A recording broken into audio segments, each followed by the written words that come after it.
అధికారంలోకి వచ్చిన 100 రోజుల్లోనే ఎన్నికలో హామీ ఇచ్చిన 6 గ్యారెంటీలను అమలు చేస్తామని కాంగ్రెస్ ప్రభుత్వం ప్రకటించింది. అందులో భాగంగానే వరుస హామీలను అమలు చేస్తుంది. మొదట మహిళలకు ఉచిత బస్సు ప్రయాణం, రాజీవ్ ఆరోగ్యశ్రీ హామీలను నెరవేర్చి విజయవంతంగా అమలు చేస్తుంది. తాజాగా మరో 2 పథకాలను రేవంత్ రెడ్డి శ్రీకారం చుట్టారు.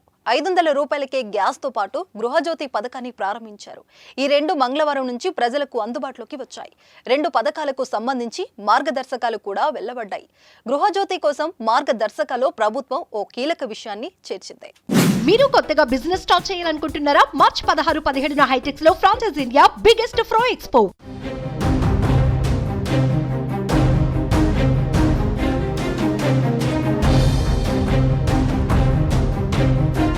గృహజ్యోతి పథకంలో భాగంగా ఒక ఇంటి కనెక్షన్ కు గరిష్టంగా 200 యూనిట్ల వరకు విద్యుత్ను ఉచితంగా ఇస్తారు.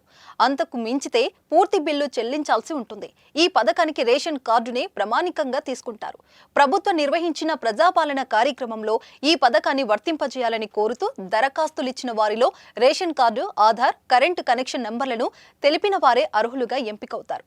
అద్దె ఇంట్లో ఉన్న వారికి కూడా ఈ స్కీమ్ వర్తిస్తుంది.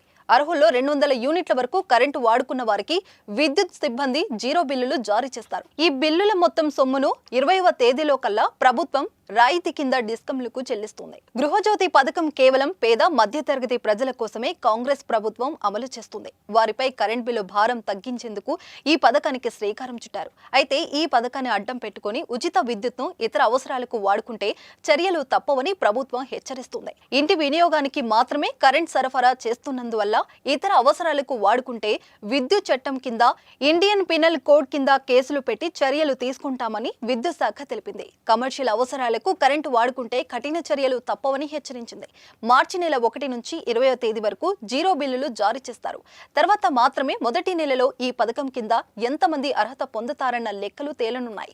ప్రస్తుత కరెంటు ఛార్జీల ప్రకారం చూస్తే నెలలో ఖచ్చితంగా 200 యూనిట్లు వాడుకునే ఇంటికి దాదాపు 900 రూపాయల వరకు ఆదా అవుతుందని అంచనా వేస్తున్నారు. ప్రస్తుతానికి ప్రజాపాలన కార్యక్రమంలో అప్లై చేసుకునే వారికి పథకాన్ని అమలు చేస్తున్నారు. లేని వారు కూడా తమ కరెంటు కనెక్షన్ ఉన్న ప్రాంతానికి చెందిన ఎంపీడీఓ, మున్సిపల్, జీహెచ్ఎంసీ కార్యాలయాల్లో ఎప్పుడైనా ఇవ్వొచ్చని ప్రభుత్వం తెలిపింది.